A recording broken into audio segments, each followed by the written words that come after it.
안녕하세요. 크리스탈과 함께 책 읽는 시간입니다. 오늘 함께 하실 작품은 에밀리 브론테의 폭풍의 언덕입니다. 에밀리 브론테는 영국의 작가로 제인 에어의 작가인 샬롯 브론테의 동생입니다. 1818년 요크셔 지방 목사 집안에서 태어났으며 어머니가 일찍 돌아가시고 아버지 밑에서 자랐습니다. 1846년에 언니 샬롯, 동생 앤과 함께 시집 커러 앨리스 액튼의 시집을 자비로 출판했으나 별 반응을 얻지 못했습니다. 그러나 에밀리는 죄수, 내 영혼은 비겁하지 않노라 등의 시로 시인으로서의 특별한 위치를 차지하고 있습니다. 그녀의 유일한 소설 폭풍의 언덕은 출판 당시에는 호평을 받았으나 후에 서정적이면서도 독특한 인생의 깊은 해석으로 사람들에게 순수한 감동을 주고 있다는 평가를 받고 있습니다. 또한 당시의 작품치고는 교훈을 강요하기보다는 인간의 내면 세계를 그리고 있어서 어느 작품보다도 현대적인 감각을 소유하고 있다는 평가를 받고 있습니다. 이러한 점이 세월이 흐를수록 폭풍의 언덕이 사랑을 받는 이유인 듯 합니다. 1948년 술과 아편으로 사망한 오빠의 장례식 때 걸린 감기로 인해 몸져 눕게 되고 결국 병이 악화되어 그해 12월 29일 30살의 나이로 세상을 떠났습니다. 구독, 좋아요, 알림 설정 부탁드립니다.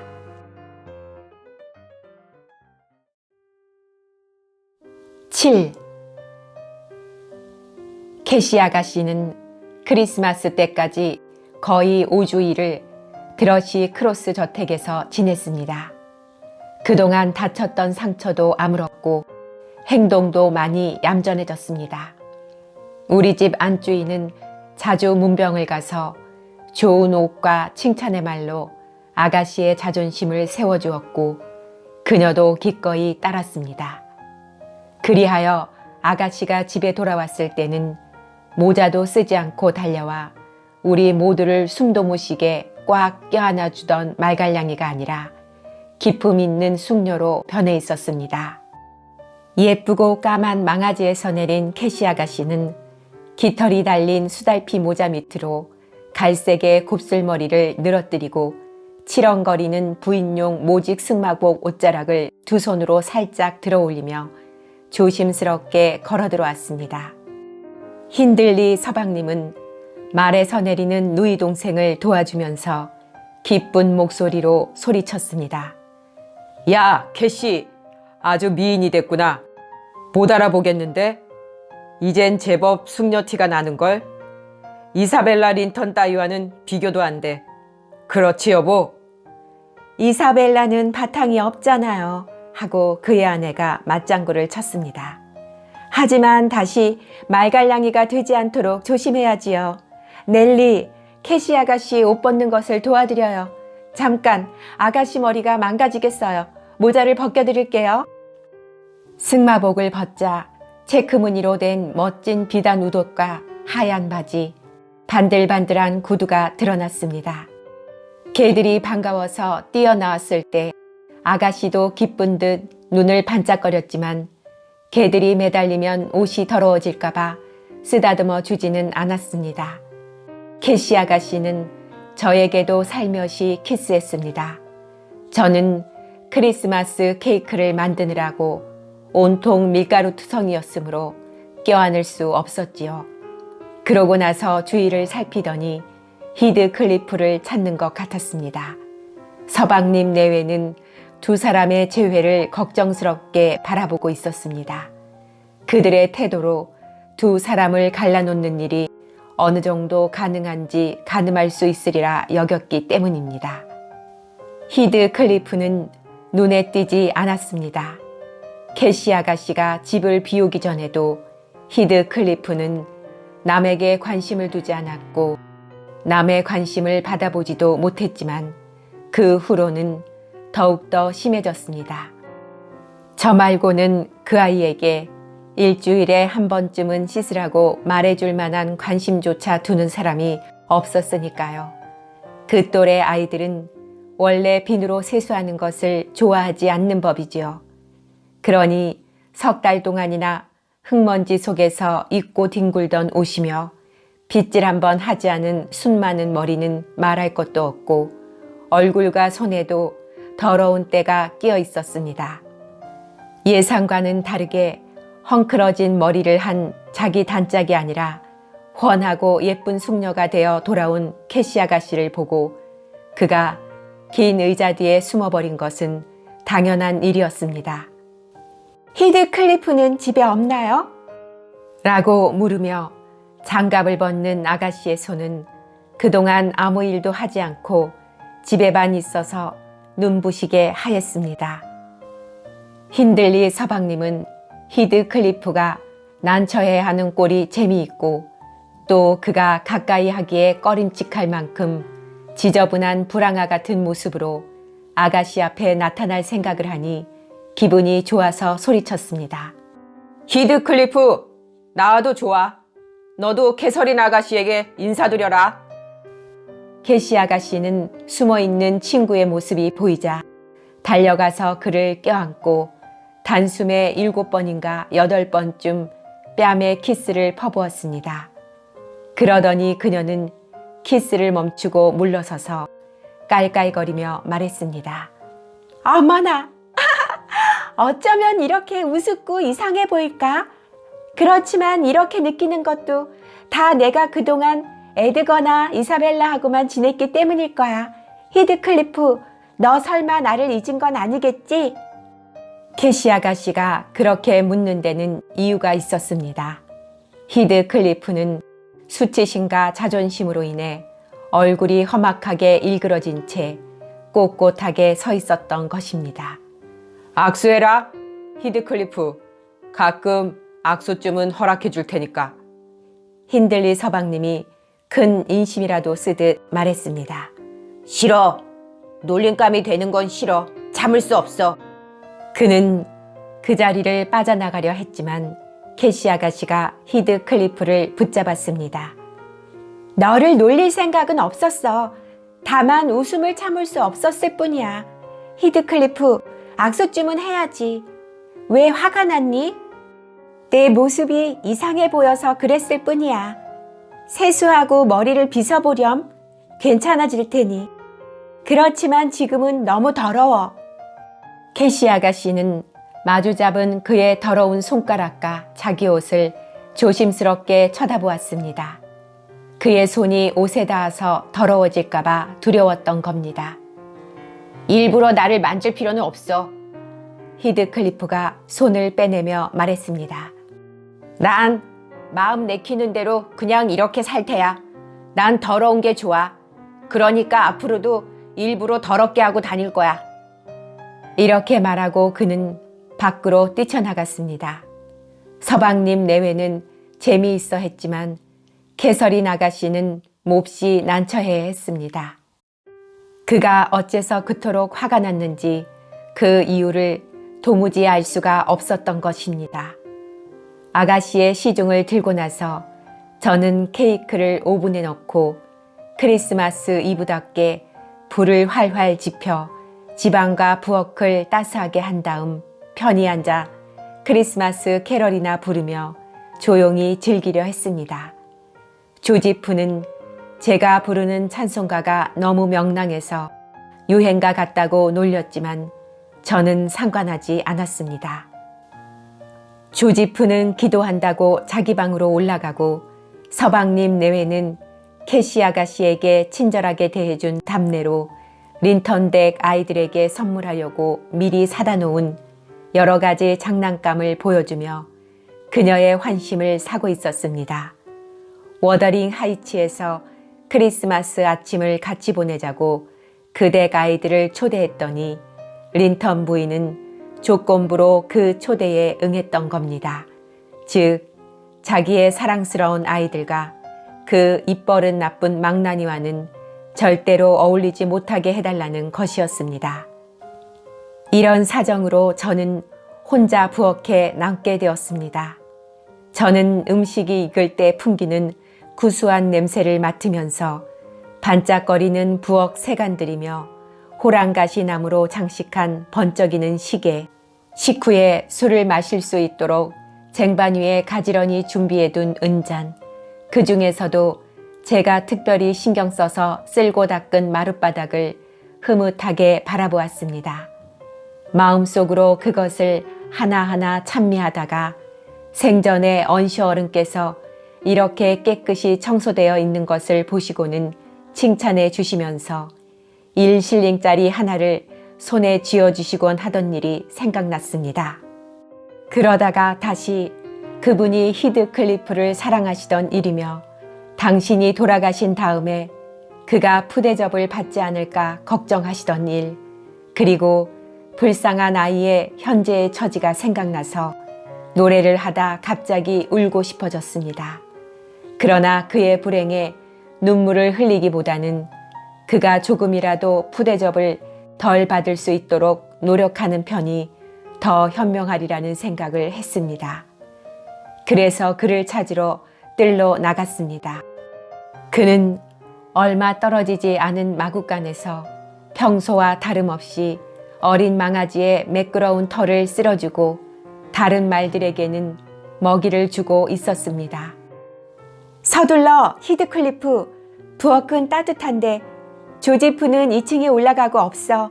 일을 빨리 끝내면 캐시 아가씨가 나오기 전에 말쑥하게 옷을 입혀주마. 그러면 너희 둘이 난로를 독차지하고 앉아서 잠들기 전까지 이야기를 해도 될 거야. 그러나 그는 묵묵히 일만 하고 뒤도 돌아보지 않았습니다. 빨리 와, 올 거지? 두 사람의 몫의 케이크도 충분히 있어. 옷 입는 데만도 30분 정도는 걸릴 거야. 그의 대답을 기다렸지만 반응을 보이지 않아 저는 그냥 안으로 들어왔습니다. 아가씨는 오빠 내외와 같이 저녁 식사를 했습니다. 조지프와 저는 한쪽에서 잔소리를 하면 다른 쪽에서는 무뚝뚝하게 받아넘기는 식으로 화목하지 못한 식사를 함께하고 있었습니다. 히드클리프 몫의 케이크와 치즈는 밤이 이슥하도록 식탁 위에 놓여진 채 주인을 기다리고 있었습니다. 그는 9시까지 일손을 놓지 않고 버티더니 힘없이 자기 방으로 들어갔습니다. 캐시 아가씨는 늦도록 자지 않고 새로 사귄 친구들 맞을 준비를 하다가 히드클리프 생각이 났는지 부엌으로 왔습니다. 그러나 그가 보이지 않자 무슨 일이냐고 묻고는 곧 안으로 들어갔습니다. 다음 날 아침 히드클리프는 일찍 일어났습니다. 그러나 그날은 일요일이었기 때문에 기분이 언짢은 채로 벌판으로 나갔다가 집안 사람들이 교회에 나갈 때가 되어서야 다시 나타났습니다. 먹지도 않고 생각에 잠겨 있다 보니 기분이 좀 가라앉았는지 그는 오랫동안 저를 따라다니더니 용기를 내어 불현듯 이렇게 말했습니다. 넬리, 날 좀 깨끗하게 단장해줘. 착해지고 싶어. 잘 생각했다, 히드클리프. 아가씨는 너 때문에 슬퍼하고 계셔. 어쩌면 집에 돌아오지 말 걸 그랬다고 후회하고 계실지도 몰라. 모두가 너보다 아가씨를 더 생각한다고 질투하는 거지? 그는 질투한다는 말은 이해하지 못했으나 슬퍼하고 있다는 말은 분명히 알아들은 모양이었습니다. 캐시가 슬프다고 했어? 그는 매우 심각한 표정으로 물었습니다. 오늘 아침에도 내가 집에 없다고 하니까 아가씨는 울었어. 나도 어젯밤에 울었어. 울 사람은 캐시가 아니라 나야. 그랬을 거야. 너는 자존심 때문에 고픈 배를 안고 그대로 잠자리에 들었으니까. 괜히 자존심만 강한 사람들은 스스로 슬픔을 만들어내는 법이지. 하여튼 내가 하는 것을 후회하고 있다면 아가씨한테 사과해야 한다. 알겠니? 내가 먼저 아가씨에게 키스하고 말을 걸어야 해. 무슨 말을 해야 할지는 알고 있지? 진심으로 말해야 해. 나는 식사 준비를 해야 하지만 시간이 나는 대로 너를 훌륭하게 꾸며주마. 내 옆에 서면 에드거 도련님도 허수아비처럼 보일 정도로 말이야. 너는 나이는 어리지만 키도 더 크고 어깨도 2배는 넓으니까 눈 깜짝할 사이에 에드거 도련님 정도는 때려눕힐 수 있을 거야. 그렇지? 순간 히드클리프의 표정이 밝아졌습니다. 그러나 곧 다시 어두워지며 고개를 떨구었습니다. 하지만 넬리, 내가 아무리 그놈을 때려눕힌다 해도 그 때문에 그놈이 못생겨지고 내가 잘나지는 건 아니잖아. 나도 그놈처럼 금발머리에 살결도 희고 옷도 잘 입고 행실도 점잖아졌으면 좋겠어. 그리고 그만큼 부자가 될 수 있으면 더 좋겠고. 그리고 사소한 일에도 엄마나 찾고 촌뜨기가 주먹만 내밀어도 벌벌 떨기나 하고 빗방울만 뿌려도 온종일 집안에 틀어박혀 있는 아이가 되고 싶단 말이지. 오, 히드클리프, 너 마음이 아주 약해졌구나. 거울 앞에 서보렴. 그러면 내가 어떻게 해야 할지 가르쳐주지. 내 눈과 눈 사이에 있는 2개의 주름이 보이지? 활처럼 둥글지 않고 가운데가 내려온 짙은 눈썹 아래 숨어서 반짝거리는 깊숙이 파묻힌 2개의 까만 눈이 보이지? 그 침울한 주름을 펴고 당당하게 눈을 떠.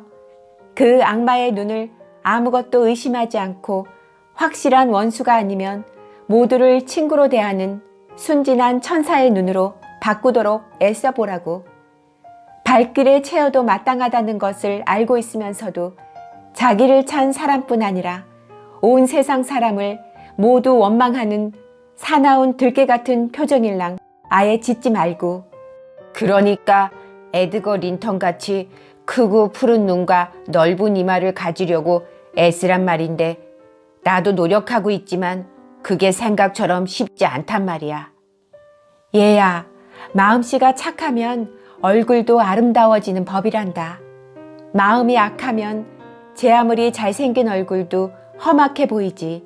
자, 이제 세수도 하고 빗질도 끝내고 찡그린 얼굴도 펴봐. 어때? 내가 봐도 잘났다고 생각되지 않니? 잘나고 말고 변장한 왕자님 같구나. 너의 아버지는 중국의 황제였고 너의 어머니는 인도의 여왕님. 2분의 일주일 수입만으로도 워더링 하이츠와 드러시 크로스 저택을 전부 살 수 있을 만큼 부자였는지 누가 알아? 너는 못된 뱃사람들에게 유괴당해서 영국으로 끌려왔는지도 모르지. 내가 만약 내 경우라면 자신의 태생이 귀하다고 여길 거야. 그리고 그런 자신의 신분을 생각하며 하찮은 농부의 천대쯤은 능히 참아낼 용기와 위엄을 가질 거야. 제가 그런 수다를 떠는 동안 히드클리프는 찡그린 얼굴을 펴고 매우 즐거운 표정이 되었습니다. 그런데 마침 안뜰로 들어서는 마차 소리가 들려와 우리의 이야기는 중단되었습니다. 히드클리프는 창가로 달려가고 저는 문 쪽으로 뛰어갔습니다. 린턴댁 남매가 외투와 모피에 파묻혀 마차에서 내리고 언쇼 집안의 남매도 각각 말에서 내리고 있었습니다. 겨울에는 말을 타고 교회에 가는 경우가 많았던 것입니다. 캐시 아가씨는 린턴 남매의 손을 하나씩 잡고 집 안으로 들어와 따뜻한 벽난로 앞으로 안내했습니다. 얼어서 시퍼렇게 된 2 아이의 얼굴에 곧 붉은 빛이 감돌았습니다. 저는 히드클리프에게 어서 상냥한 표정을 지으라고 재촉했고 그도 순순히 제 말을 들었습니다. 그러나 공교롭게도 그가 부엌 쪽에서 문을 열었을 때 힌들리 서방님이 반대쪽에서 문을 여는 바람에 2 사람이 맞닥뜨리고 말았습니다. 서방님은 히드클리프의 단정하고 유쾌한 얼굴을 보고 화가 났는지 아니면 린턴 부인과의 약속을 지키기 위해서였는지 그를 획 밀어젖히고 조지프에게 소리쳤습니다. 이놈을 방에 들어오지 못하도록 해. 식사가 끝날 때까지 다락방에 가두어 두게. 이놈은 잠시라도 보는 이가 없으면 바위를 손가락으로 쑤시고 과일을 훔칠 테니까 말이야. 아니에요, 서방님. 저는 끼어들지 않을 수 없었습니다. 그 아이는 아무것도 건드리지 않을 겁니다. 그리고 그 아이도 우리와 다름없이 맛있는 음식을 먹을 권리가 있다고 생각하는데요. 꺼져버려, 이 거지 새끼야. 너 같은 것이 멋은 부려 뭐래. 그 멋있는 곱슬머리를 잡아당겨 볼까? 얼마나 길게 늘어지나 보게. 잡아당기지 않아도 긴데요 뭐. 에드거 도련님이 문간에서 들여다보며 끼어들었습니다. 머리카락이 저래가지고 머리가 안 아픈지 모르겠어요. 꼭 망아지 갈기 같군요. 그는 모욕하려고 그런 말을 한 게 아니었지만 히드클리프는 성격이 격한 데다가 연적으로 적대시하고 있던 사람의 입에서 나온 그 무례한 말을 듣고 참을 수가 없었습니다. 그는 손에 잡히는 대로 사과 소스가 담긴 그릇을 집어들어 에드거 도련님에게 던져버렸습니다. 힌들리 서방님은 재빨리 말썽꾸러기를 자기 방으로 끌고 갔습니다. 그는 화를 가라앉히기 위해 난폭한 매질을 했던가 봅니다. 잠시 후 얼굴이 시뻘개져서 숨을 헐떡거리며 나왔으니까요. 저는 에드거 도련님이 쓸데없는 참견을 했기 때문이라고 생각하며 그의 코와 입을 다소 신경질적으로 닦아주었습니다. 이사벨라 아가씨가 집으로 돌아가자고 조르며 울기 시작하자 캐시 아가씨는 속상해서 어쩔 줄 몰라 하며 서 있었습니다. 그 애한테 말을 걸지 말았어야 했어. 캐시 아가씨가 에드거 도련님에게 말했습니다. 그 애는 몹시 기분이 나빴고 그래서 크리스마스도 이렇게 엉망이 되어버렸어. 히드클리프는 매를 맞을 테지. 나는 그 애가 매 맞는 것이 싫어. 즐겁게 식사하기는 다 틀렸어. 에드거, 왜 히드클리프에게 말을 시켰지? 말을 시킨 게 아니야. 소녀는 흐느끼면서 제 손을 뿌리치고 손수건을 꺼내 남은 사과 소스를 닦았습니다. 그놈하고는 한마디도 안 하기로 엄마하고 약속했기 때문에 난 말을 시키지 않았단 말이야. 그럼 그만 울어. 캐시 아가씨가 경멸하는 투로 말했습니다. 너를 죽인 건 아니잖아. 더 이상 소란 피우지 마. 오빠가 온다. 조용히 해. 쉿. 이사벨라, 왜 우니? 누가 널 때리기라도 했니? 자, 모두 제자리에 앉지. 그때 힌들리 서방님이 바삐 들어오며 소리쳤습니다. 저 개 같은 놈을 두들겨줬더니 몸이 개운한걸. 에드거, 다음엔 주먹으로 본때를 보여줘. 그러면 식욕이 날 테니까. 아이들은 맛있는 음식을 보자 곧 조용해졌습니다. 마차를 타고 오느라고 시장했던 참이었고 다친 사람이 있는 것도 아니었기 때문에 금방 마음이 풀렸지요. 서방님은 고기를 썰어 접시마다 가득 담아주고 안주인은 우스갯소리로 아이들을 즐겁게 해주었습니다. 저는 캐시 아가씨 뒤에서 시중을 들면서 그녀가 눈물 한 방울 흘리지 않고 태연하게 앞에 놓인 거위 요리에 날갯살을 썰기 시작하는 것을 보고 마음이 아팠습니다. 매정한 것 같으니 소꿉동무의 아픔을 조금도 헤아리지 않는군.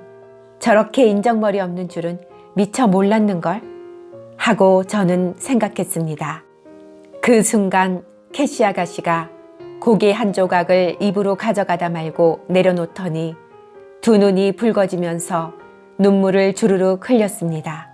그러고는 포크를 마룻바닥에 떨어뜨리더니 재빨리 그것을 짚는 척하며 테이블 밑으로 들어가 눈물을 닦았습니다. 저는 곧 조금 전의 생각을 후회했습니다. 그녀는 기회를 보아 히드클리프를 찾아가 보고 싶은 생각에 바늘방석에 앉은 기분이었던 것입니다. 아무도 눈치채지 못하게 음식을 갖다 주려고 찾아 헤매다 알았습니다만 서방님은 히드클리프를 다락방에 가두었더군요. 저녁 때 우리는 춤을 추며 놀았습니다.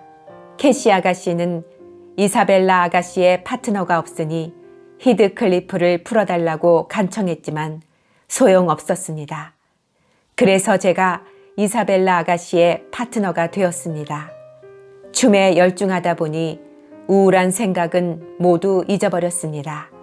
트럼펫, 트럼본, 클라리넷, 바순, 호른, 첼로에다 가수까지 곁들여 총 15명이나 되는 거머튼 악단이 도착하자 파티는 활기를 띠었습니다. 그들은 크리스마스 명문가를 순회하면서 기부금을 받곤 했는데 우리는 그들의 연주를 듣는 것이 무엇보다 즐거웠습니다. 악대가 의례적인 캐럴을 연주한 후 우리는 가곡과 합창곡을 청해 들었습니다. 우리 집 안주인이 음악을 좋아해서 그날은 마음껏 들을 수 있었습니다. 캐시 아가씨도 음악을 좋아했습니다. 그런데 그녀가 계단 꼭대기에서 음악을 들으면 더욱더 아름답게 들린다면서 캄캄한 곳으로 올라가기에 저도 따라갔습니다. 사람이 꽤 많아서인지 우리 두 사람이 사라진 것도 모르고 아래에서 거실 문을 닫아버렸습니다.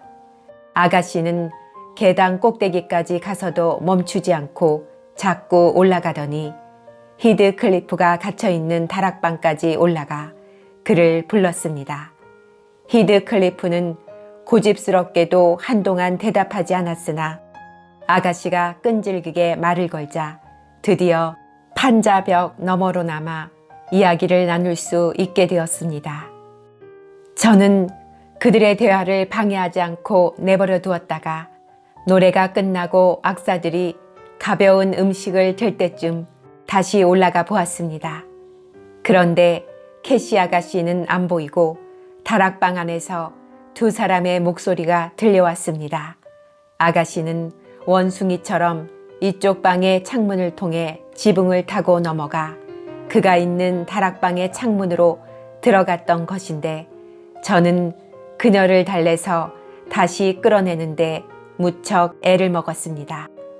그녀는 히드클리프를 부엌으로 데리고 가달라고 저를 졸랐습니다. 조지프는 그가 즐겨 쓰는 말을 빌리면 악마의 노래라는 악단의 연주 소리를 피해 이웃집으로 가고 부엌엔 아무도 없었습니다. 저는 그들의 음모를 도울 생각이 추워도 없다고 말했지만 죄수가 어제 점심부터 굶었기 때문에 이번만은 서방님을 속이는 것을 눈 감아주기로 했습니다. 우리는 살며시 아래로 내려와서 히드클리프를 난로가에 앉히고 맛있는 음식을 잔뜩 주었습니다. 그러나 그는 몸이 아파서 많이 먹지 못했으므로 마음 먹고 대접하려던 저의 의도는 아무 소용이 없게 되었습니다. 히드클리프는 무릎 위에 두 팔을 세우고 손으로 턱을 개고 앉아 조용히 생각에 잠겨 있었습니다. 제가 무슨 생각을 하느냐고 묻자 그는 이를 악물고 대답했습니다. 힌들리 녀석한테 어떻게 복수할까 생각하는 중이야. 아무리 시간이 걸리더라도 괜찮아. 복수만 할 수 있으면. 그런데 먼저 저놈이 죽지는 않을까 걱정이야. 그런 소리 하지 마. 히드클리프, 악한 사람을 벌하는 것은 하느님께서 하실 일이야. 인간은 용서하는 법을 배워야 해. 아니, 하느님이 벌 주시는 것만으로는 내 마음이 풀리지 않아. 무슨 좋은 방법이 없을까? 혼자서 곰곰이 생각해 봤어. 그런 생각을 하고 있으면 몸이 아픈 것도 잊게 되거든. 참, 록우드 씨에게 이런 이야기가 재미있으실 리 없다는 것을 깜빡 잊었군요. 그런데 이토록 오래 수다를 떨더니 저도 참 한심스럽네요.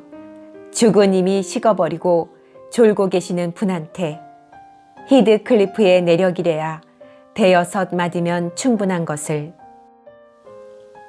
넬리는 하던 얘기를 중단하고 일어나서 바느질감을 치우기 시작했다. 나는 난로가에서 도저히 일어날 수 없을 정도로 기운이 없었으나 전혀 졸고 있지는 않았다. 그냥 있어요, 넬리. 30분만 더 앉았다가요. 차분하게 이야기를 들려주어서 정말 좋았어요. 바로 내가 원하는 식으로 말이요. 그러니 그런 식으로 얘기를 끝내주어야겠소. 당신이 말하는 사람은 모두 흥미로운 인물이요. 시계가 11번을 치는데요. 괜찮아요. 나는 12시 전에 잠을 자본 적이 없으니까. 아침 10시까지 누워있는 사람들에게는 새벽 1, 2시는 아직 초저녁이란 말이요. 10시까지 누워 계시면 안 됩니다, 로구드 씨. 그러면 아침에 가장 상큼한 시간이 다 지나가 버리니까요. 10시까지 하루 일과의 반을 처리하지 못한 사람은 나머지 반도 제대로 보낼 수는 없는 법이지요. 하여튼 넬리, 다시 앉아요. 나는 내일 오후까지 이 난로 앞에 앉아 있을 테니까. 아무래도 감기가 쉽게 나을 것 같지 않소? 할 수 없군요. 그럼 그 후 3년 동안의 이야기는 건너뛰고 그동안 안주인은 아니, 그러지 말아요. 이런 기분을 이해하실는지. 가령 혼자 있을 때 누나 카페 뒤에서 어미 고양이가 새끼 고양이를 핥아주다가 귀 하나를 빠뜨린 것을 알지 못하고 계속 다른 곳만 핥고 있다고 생각해봐요. 그럴 때 그 모습을 유심히 바라보고 있던 사람의 기분은 몹시 찜찜하거든요. 어지간히도 심심하신가 보군요. 천만에 반대로 지독하게 초조한 기분이지. 지금 내 기분이 그러니까. 얘기를 상세하게 들려주시오. 같은 검이라도 보통 가정집에 줄을 치면 반갑지 않지만 감옥에서 줄을 치면 거기 갇혀있는 사람들에게는 반가운 것처럼 나로서는 도시 사람들은 흥미가 없지만 이 고장 사람들 얘기는 매우 흥미롭소. 그러나 내가 이렇게 깊은 관심을 갖는 것은 방관자이기 때문만은 아니오. 이곳 사람들은 내가 생각했던 것보다 더욱더 성실하게 자신의 길을 걷고 있으며 피상적인 변화나 외적인 변화에 결코 관심을 갖지 않는 것 같소.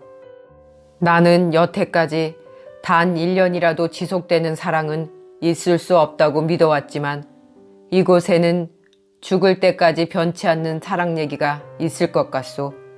그것은 이런 경우에 비유할 수 있죠. 굶주린 사람에게 한 가지 음식만 준다면 왕성한 식욕으로 맛있게 먹지만 그와 달리 프랑스 요리사가 온갖 솜씨를 다해 음식을 한 상 차려준다면 그 전체에서 그만한 즐거움을 얻기는 하겠지만 음식 하나하나는 별로 기억에 남지 않을 거란 말이요. 아니에요. 이곳 사람들도 알고 보면 평범하고 상식적인 사람들이에요. 넬리는 내 말에 약간 당황한 듯 말했다.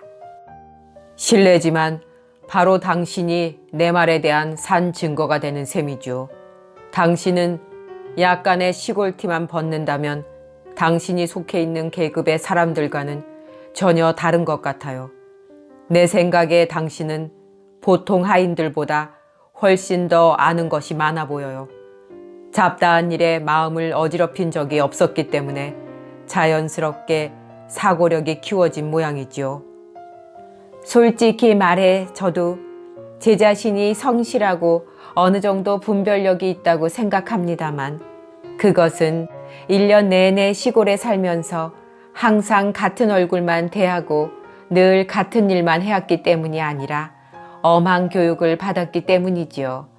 그뿐만 아니라 로구드 씨, 저는 당신이 생각하는 것 이상으로 책을 많이 읽었답니다. 이 서재에 꽂혀 있는 책은 거의 다 봤지요. 그리스어나 라틴어, 프랑스어로 된 책은 겨우 읽을 정도이긴 하지만 이 정도라면 가난뱅이 딸치고는 유식한 편이죠. 하여튼 이렇게 잡담하는 것처럼 이야기를 계속하라시면 그대로 계속하는 편이 낫겠군요. 그러면 3년을 건너뛰지 말고 바로 이듬해 여름으로 넘어가겠어요. 1778년, 그러니까 지금으로부터 23년 전인가요? 8. 화창한 6월 어느 날 아침, 제가 맨 처음 키운 귀여운 아기이자 유서 깊은 언쇼가의 마지막 후손이 태어났습니다.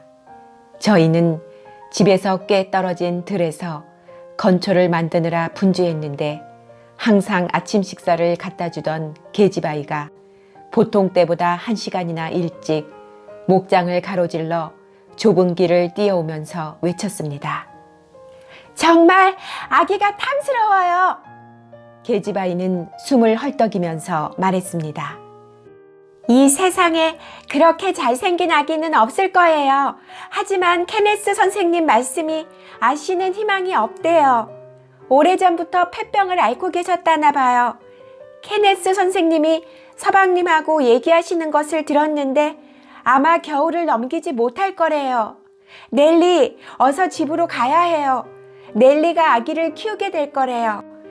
우유에 설탕을 타서 먹이고 밤낮으로 아기를 돌봐야 한대요. 내가 넬리라면 좋겠어요. 아씨가 돌아가시면 아기를 독차지할 테니까 말이에요. 그래? 아씨는 정말 위험한 거냐? 하고 저는 갈퀴를 내던지고 모자에 끈을 묶으면서 물었습니다. 그런가 봐요. 그런데 겉으로 보기엔 괜찮으신 것 같아요. 아씨는 아기가 자라서 어른이 될 때까지 살 거라고 말씀하셨어요. 너무 좋아서 머리가 이상해지셨나 봐요. 정말 아기가 예쁘긴 해요. 나 같으면 절대로 죽지 않을 거예요. 케네스 선생님이 뭐라고 하시든 아기를 보기만 해도 나을 것 같아요. 케네스 선생님은 나빠요. 아처 할머니가 천사 같은 아기를 안고 내려와 거실에 계시는 주인님께 보여주자 주인님의 얼굴이 환하게 밝아졌죠.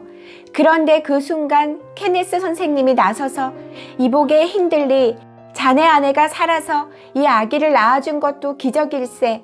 처음 그녀를 보았을 때 오래 살지 못하리라고 예상했었지. 아마 이번 겨울을 넘기기 힘들 걸세. 그러나 너무 슬퍼하지 말고 조급하게 생각하지 말게. 다 하늘의 뜻이니까. 그리고 저렇게 나약한 여자를 선택한 자네에게도 책임은 있으니까 라고 말했어요. 그러니까 서방님은 뭐라고 하시던? 아마 욕을 하셨던 것 같아요. 하지만 나는 그런 일은 아무래도 상관없어요. 아기가 보고 싶어 정신이 없었거든요. 계집아이는 신이 나서 아기에 대해 이야기했습니다. 서방님에게는 가슴 아픈 일이었습니다만 저도 계집아이 못지않게 아기가 보고 싶어 서둘러 집으로 돌아왔습니다. 서방님의 가슴은 아내와 자기 자신이라는 두 개의 우상만으로 가득 차 있었습니다. 양쪽을 다 지극히 사랑하고 있었지만 특히 아내라면 끔찍이 여기는 편이었는데 그런 아내의 죽음을 어떻게 감당해낼지 걱정이었습니다. 워더링 하이츠로 돌아와 보니 서방님이 문가에 서 계셨습니다. 그래서 저는 그 곁을 지나 집 안으로 들어가면서 물었습니다. 아기는 어때요? 넬리, 금방이라도 뛰어다닐 것 같아. 서방님은 명랑한 웃음을 지으며 말했습니다. 저는 용기를 내어 물었습니다. 아씨는요? 케네스 선생님 말씀이 아씨는 돌파리 같으니. 서방님은 얼굴을 붉히며 제 말을 가로막았습니다. 프랜시스의 상태는 양호해. 다음 주쯤이면 좋아질 거야. 2층에 올라갈 건가? 말없이 가만히 있겠다고 약속한다면 내가 올라가겠다고 아내에게 전해줘. 도대체 입을 다물려고 하지 않기에 내려와 버린 거야. 그리고 절대로 안정해야 한다고 의사 선생님이 말씀하시더라고. 전해줘.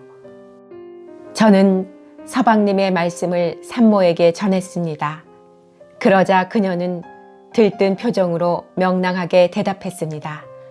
나는 별로 말도 안 했는데 그이는 2번이나 울면서 나갔어. 어쨌든 말 안 하겠다고 전해줘. 하지만 웃는 것까지는 나도 어쩔 수 없어. 가엾은 분이셨어요. 일주일 후 숨을 거둘 때까지 그녀의 명랑한 기분은 변하지 않았고 서방님도 아내의 상태가 계속 좋아진다고 완강하게, 아니 거의 미친 듯이 고집했습니다. 케네스 선생님이 환자가 그 정도가 되면 약도 듣지 않으니 치료하느라 더 이상 돈을 들일 필요가 없겠다고 말했을 때에도 서방님은 여전히 받아들이지 않았습니다. 돈을 들일 필요가 없다는 것쯤은 나도 알고 있어요. 아내는 멀쩡하니까. 앞으로도 당신에게 치료를 받지 않을 생각이요. 원래 폐병이 아니었소. 열병이었는데 이제는 다 나아서 맥박도 나처럼 정상인데다가 열도 내렸어요. 그는 같은 이야기를 아내에게도 했는데 아내는 남편의 말을 믿는 눈치였습니다. 그러던 어느 날 밤 아씨가 서방님의 어깨에 몸을 기대고 다음 날이면 일어날 수 있을 것 같다는 말을 하는 순간 아주 가벼운 기침이 끌어올라왔습니다. 그리고 서방님이 안아 올리자 아씨는 그 목에 2팔을 감았는데 곧 안색이 변하면서 눈을 감고 말았습니다. 그 계집애가 예상한 것처럼 아기는 전적으로 제 손에 맡겨졌습니다. 서방님은 아기에 관한 한 건강하고 울지만 않으면 만족해 하셨습니다. 그러나 서방님 자신은 점점 시리에 빠졌습니다.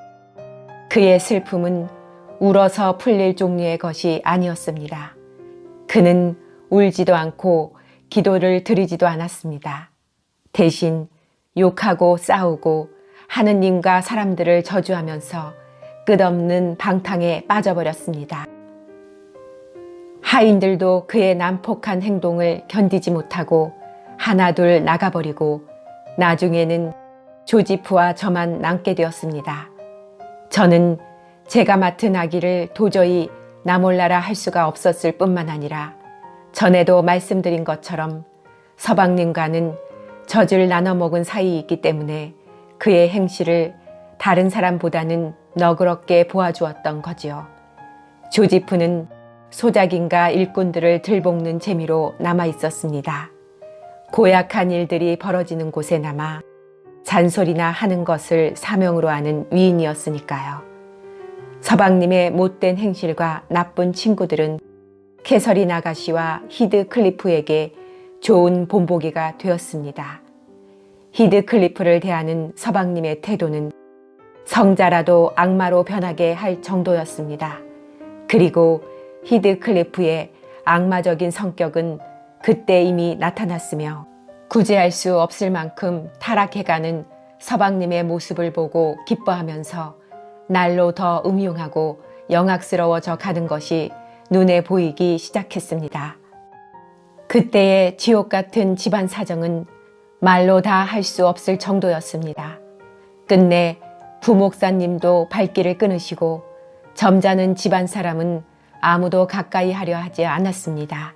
다만 에드거 린턴 도련님만이 캐시 아가씨를 찾아올 뿐이었습니다. 15살이 된 아가씨는 이 고장의 여왕으로 군림했지만 친구도 없는 지독한 고집쟁이로 변해버렸습니다. 사실 말이지 저도 어린 시절 이후로는 아가씨를 좋아하지 않았습니다. 그래서 그 오만한 태도를 꺾어보려고 자주 화나게 만들어도 보았지만 그래도 아가씨는 저를 싫어하지 않았습니다. 그녀는 예정에 놀라우리만큼 충실해서 히드 클리프까지도 전과 다름없이 그녀의 애정을 차지하고 있었습니다. 에드거 도련님은 그 뛰어난 장점을 가지고도 히드 클리프만큼 아가씨의 마음을 사로잡지는 못했습니다. 지금은 돌아가셨지만 에드거 도련님은 나중에 저의 주인님이 되었습니다. 난로 위에 걸린 초상화가 바로 그분입니다. 전에는 내외분의 초상화가 나란히 걸려 있었는데 아씨의 것은 떼어버렸답니다. 그렇지만 않았다면 어떻게 생긴 분인지 그림으로나마 보실 수 있을 텐데 저건 잘 보이세요? 넬리가 촛불을 쳐들어 주어 나는 워더링 하이츠에서 본 젊은 여자와 매우 닮았으면서도 더 애수에 잠긴 듯한 부드러운 표정의 얼굴을 볼 수 있었다. 아름다운 초상화였다. 관자놀이께에서 살짝 곱슬거리는 긴 금발머리와 크고 진지한 두 눈이 무척 우아했다. 이런 남자로 인하여 캐서린 언쇼가 그녀의 옛 애인을 잊었다고 해서 놀랄 일은 아니며 그가 이런 모습에 어울리는 마음을 가졌다면 내가 상상하는 캐서린 언쇼와 같은 여자를 어떻게 좋아할 수 있었는지 매우 의심스러운 일이었다. 정말 아름다운 초상화군요. 실물과 꼭 닮았나요? 물론이죠. 활기에 차 있을 때엔 더 훌륭하셨습니다. 저것은 그분의 보통때 모습이지요. 항상 기운이 없으셨으니까요. 린턴 댁에서 5주일을 지낸 후로 캐서린 아가씨는 계속 그 댁 식구들과 왕래했습니다. 그녀는 그분들과 같이 있을 때엔 자기의 거친 면을 드러내지 않았고 모두가 한결같이 예의 바른 그 댁에서 무례하게 행동하는 것을 창피하게 여길 줄도 알아서 교묘하게 처신한 결과 자기도 모르게 린턴 부부를 속인 셈이 되었습니다. 그뿐 아니라 이사벨라 아가씨를 탐복해 했고 그녀 오빠의 마음을 사로잡았습니다.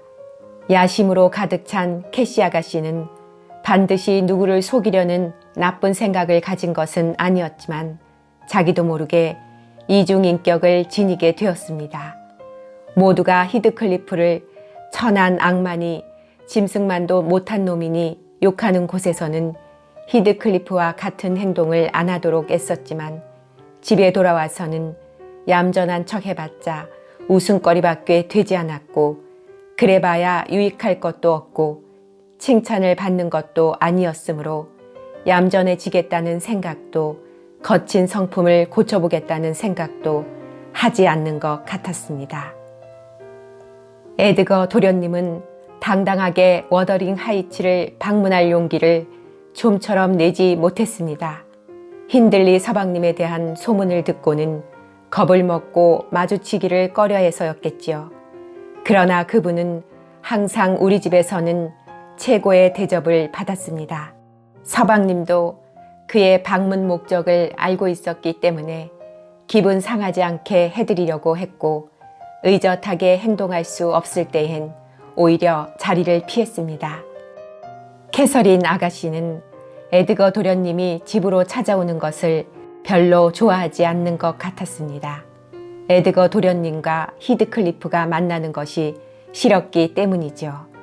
히드클리프가 에드거 도련님 앞에서 그의 욕을 하면 그가 없을 때처럼 맞장구를 칠 수도 없었고 도련님이 히드클리프에 대해서 증오와 반감을 나타내면 소꿉친구에 대한 멸시를 자기와는 전혀 상관없는 듯 모르는 척 할 수도 없었으니까요. 저는 아가씨가 어쩔 줄 몰라 하거나 남에게 털어놓지 못하는 그런 고민을 겪는 것을 보고 여러 번 비웃어 주었지만 한사코 저에게는 감추려 하더군요. 제가 무척 짓궂다고 여기실지 모르지만 아가씨가 얼마나 거만한지 조금이라도 겸손해지기 전에는 도저히 가엾게 생각할 수가 없었습니다. 그러나 그녀는 드디어 항복하고 저에게 모든 사실을 고백하기에 이르렀습니다. 의논할 만한 상대가 달리 없었으니까요. 어느 날 오후 힌들리 서방님이 외출하자 히드클리프는 그 틈을 타서 일을 쉬기로 했습니다. 그때 그는 16살이었는데 얼굴이 못생긴 것도 아니고 머리가 나쁜 것도 아니면서 지금은 그의 얼굴에서 그런 흔적을 찾아볼 수 없지만 성질이나 모습이 매우 고약한 것처럼 보이려고 애썼습니다. 무엇보다도 그 무렵에 그는 이미 어린 시절에 받은 교육의 혜택을 잊어버렸던 겁니다. 아침 일찍부터 저녁 늦게까지 계속되는 고된 일이 지식에 대한 호기심이나 책과 학문에 대한 애정을 앗아가 버렸던 것입니다. 언쇼 어른의 귀여움을 받으며 자랐던 어린 시절의 우월감도 모조리 사라졌습니다. 한동안은 학문에 있어 캐서린 아가씨에게 지지 않으려고 노력했는데 점차 말이 없어지는 대신 가슴에 사무치는 한을 품고 멀리하기 시작하더니 결국에는 완전히 포기하고 말았습니다. 하는 수 없이 이전의 수준에 머무를 수밖에 없다는 것을 깨달은 후로는 누가 뭐래도 그는 한 발짝도 나아지려고 노력하지 않았습니다.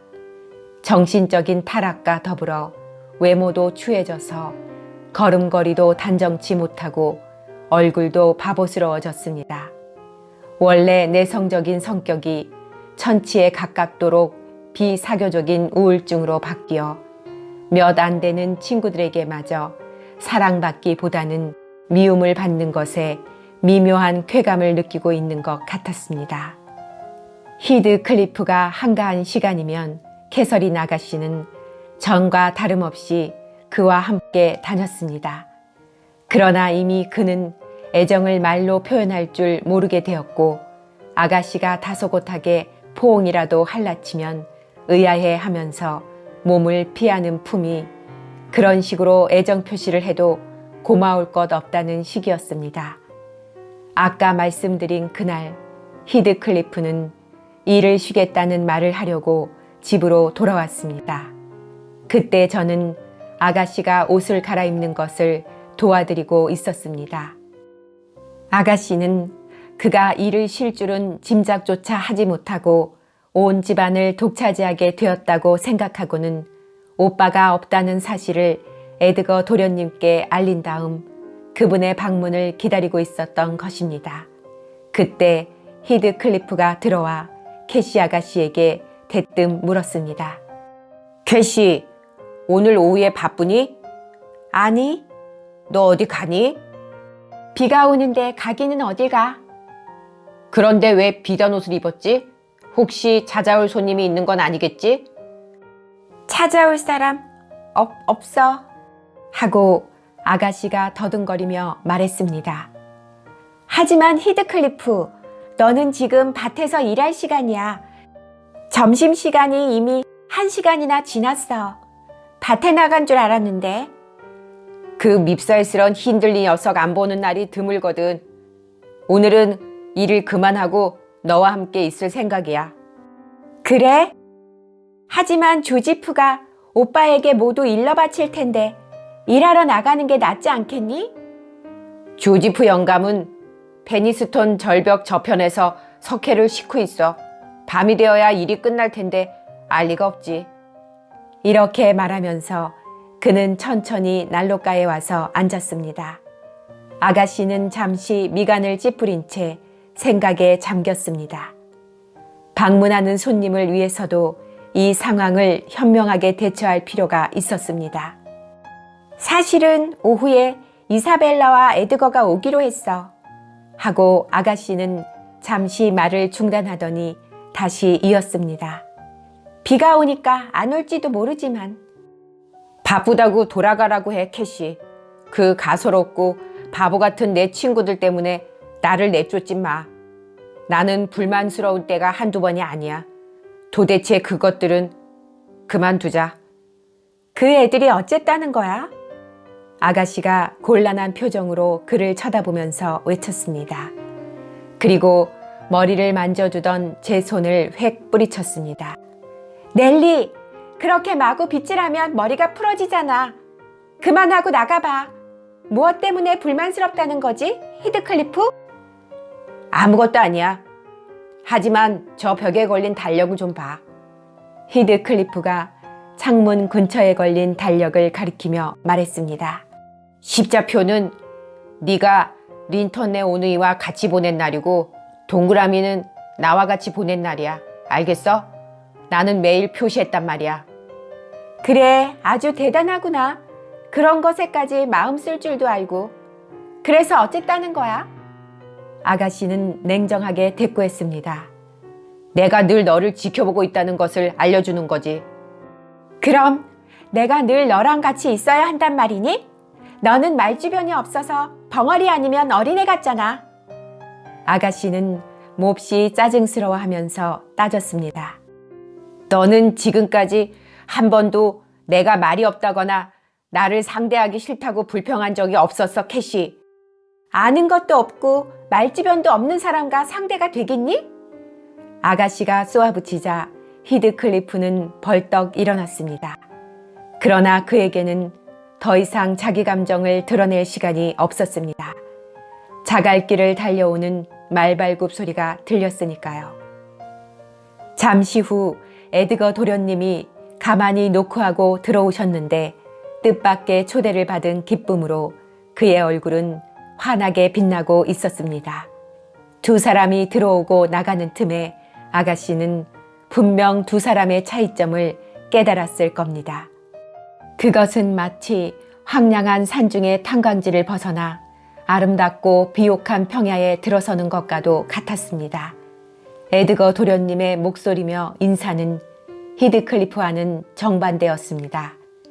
도련님의 목소리는 낮고 상냥했으며 말씨도 이고장 사람들처럼 무뚝뚝하지 않고 부드러웠지요. 제가 너무 빨리 왔나 보군. 에드거 도련님은 저를 흘끗 곁눈질하며 말했습니다. 저는 그때 접시를 닫고 식기장 서랍을 정돈하고 있었습니다. 아니에요. 아가씨는 대답하면서 내 쪽을 쳐다보았습니다. 넬리, 거기서 뭘 하고 있지? 일을 하고 있지요, 아가씨. 에드거 도련님이 혼자 찾아오셨을 땐 두 사람과 항상 함께 있으라는 힌들리 서방님의 각별한 지시가 있던 터라 저는 담담하게 대답했습니다. 아가씨는 제 뒤에 와서 화가 난 듯 투덜거렸습니다. 행주를 가지고 나가 있어. 손님이 계실 때 그 앞에서 쓸고 닦으면서 수선을 떠는 건 실례야. 서방님이 안 계시니까 마침 쓸고 닦기 좋은 기회지요. 저는 큰 소리로 대꾸했습니다. 서방님이 계실 때 이런 일을 하느라고 수선을 피우면 싫어하시거든요. 에드거 도련님께서는 이해해 주실 거예요. 내가 있는 데서 수선 피우는 것은 나도 싫어. 아가씨가 손님이 대꾸할 틈도 주지 않고 재빨리 외쳤습니다. 히드클리프와 말다툼한 뒤라 아직 마음이 진정되지 않은 듯 했습니다. 미안해요, 아가씨. 저는 아가씨에게 사과한 후 다시 열심히 제 일을 계속했습니다. 그랬더니 아가씨는 도련님께서 보시지 않는 줄 알고 행주를 빼앗더니 제 팔을 매우 아프게 비틀어 꼬집었습니다. 전에도 말씀드린 바와 같이 저는 아가씨를 좋아하지 않았기 때문에 가끔 그 콧대를 꺾어주는데 재미를 느끼고 있었습니다. 더군다나 몹시 아팠기 때문에 무릎을 꿇고 있던 저는 벌떡 일어서며 큰 소리로 외쳤습니다. 아가씨, 정말 너무해요. 나도 더 이상 못 참겠어요. 난 손도 안 댔어. 거짓말쟁이야. 하고 소리치며 아가씨는 화가 나서 기미까지 빨개져서는 또다시 꼬집으려고 손가락을 꼼지락거렸습니다. 자기의 감정을 감추는데 익숙하지 않은 아가씨는 화가 나면 금방 얼굴이 빨개졌습니다. 그럼 이건 뭐예요? 저는 명백한 증거로 퍼렇게 멍들기 시작하는 팔을 보여주었습니다. 아가씨는 발을 구르며 잠시 망설이더니 치밀어 오르는 말갈량이 기지를 억누르지 못하고 제 뺨을 세차게 갈겼습니다. 어찌나 아픈지 눈물이 핑 돌더군요. 개소린! 에드거 도련님은 자기의 우상이 저지른 거짓말과 폭행을 목격하고는 깜짝 놀라 할 말을 잃었습니다. 이 방에서 당장 나가버려, 넬리! 아가씨가 몸을 심하게 떨면서 계속 소리쳤습니다. 힌들리 서방님의 아들인 헤어턴은 어디에나 저를 따라다녔는데 마침 제 옆에 있다가 제가 우는 걸 보더니 따라 울기 시작했습니다. 아기는 울음으로 못된 캐시고모에게 항의했는데 그로 인해 아가씨의 분풀이는 이 운수사나운 아기에게로 향했습니다. 아가씨는 아기의 어깨를 붙잡고 얼굴이 파랗게 질리도록 마구 흔들어댔습니다. 그러자 에드거 도련님이 얼떨결에 아기를 구하려고 그녀의 손을 잡았습니다. 그러자 아가씨는 결코 장난이라고는 생각할 수 없을 만큼 세게 놀란 젊은이의 뺨을 후려 갈겼습니다. 도련님은 깜짝 놀라서 물러나고 저는 아기를 안고 부엌으로 가면서 말소리가 들리도록 방문을 열어놓았습니다. 두 사람의 싸움이 어떻게 해결되는지 알고 싶었기 때문입니다. 모욕당한 손님은 파랗게 질려 입술을 파르르 떨면서 모자를 집으러 갔습니다. 그래, 잘한다. 아가씨의 본성을 조금이라도 알게 되어 다행이야. 하고 저는 마음속으로 생각했습니다. 에드거, 어디 가는 거야? 아가씨가 문 쪽으로 다가서며 물었습니다. 도련님은 그녀를 비켜서 나가려고 했습니다. 가지마! 아니, 가겠어. 도련님이 애써 차분한 목소리로 대답했습니다. 안 돼! 하면서 아가씨는 도련님을 막았습니다. 지금은 못 가, 에드거. 이렇게 가버리면 나는 밤새도록 괴로워할 거야. 너 때문에 괴로워하고 싶진 않아. 너한테 뺨을 맞았는데도 이대로 앉아 있어야 할까? 에드거 도련님의 물음에 아가씨는 잠자코 있었습니다. 난 내가 무섭고 또 나 자신이 부끄러워졌어. 다시는 찾아오지 않을 거야. 아가씨는 이슬이 맺힌 두 눈을 연신 깜빡거렸습니다. 그리고 너는 거짓말을 했어. 그게 아니야. 일부러 그런 건 아니었어. 갈 테면 가. 가라니까. 그럼 나는... 아가씨는 의자에 털썩 주저앉아 목 놓아 울기 시작했습니다. 에드거 도련님은 결심을 굽히지 않고 앞마당까지 나갔는데 그만 거기서 망설이는 것이었습니다. 저는 그의 결심을 부추기려고 큰 소리로 외쳤습니다. 아가씨 변덕은 정말 유별나지요. 그렇게 버릇없는 사람은 세상에 없을 겁니다. 댁으로 돌아가시는 게 좋을 거예요. 안 그러면 짜증을 내면서 저희들을 볶아댈 뿐이니까요. 그 마음 약한 청년은 창문으로 살며시 안을 들여다보았습니다. 마치 죽이다만 생쥐나 잡아먹다만 새를 두고 떠나지 못하는 고양이처럼요. 아, 어쩔 수 없구나. 운명이야. 아군을 재촉하는구나. 하고 저는 생각했습니다. 과연 그렇게 되고 말았습니다. 그는 휙 돌아서서 서둘러 집 안으로 들어가더니 문을 닫아버렸습니다. 얼마 후 힌들러 서방님이 몹시 치유해 돌아오셨으므로 곧 온 집안이 수라장이 될 거라고 취하면 항상 그랬으니까요. 알리러 간 저는 두 사람이 싸우고 나서 오히려 더 가까워졌다는 것을 알았습니다. 젊은 남녀 사이에 수줍음은 사라지고 친구라는 가면도 벗어던진 두 사람은 어엿한 애인 사이가 되어 있더군요. 서방님이 돌아오셨다는 말을 듣자 에드거 도련님은 서둘러 말을 몰고 돌아가고 아가씨는 자기 방으로 올라갔습니다. 저는 헤어턴을 숨기고 서방님의 옆총에서 총알을 빼놓았습니다. 서방님은 만취하면 곧잘 옆총으로 장난을 했는데 그럴 때 누구든지 그의 비위를 거스리거나 지나치게 신경을 건드리는 사람은 목숨이 위태로웠으므로 총알을 미리 빼놓았던 것입니다. 그래야만 만약에 총을 쏘는 실수를 하더라도 위험하지 않을 테니까요.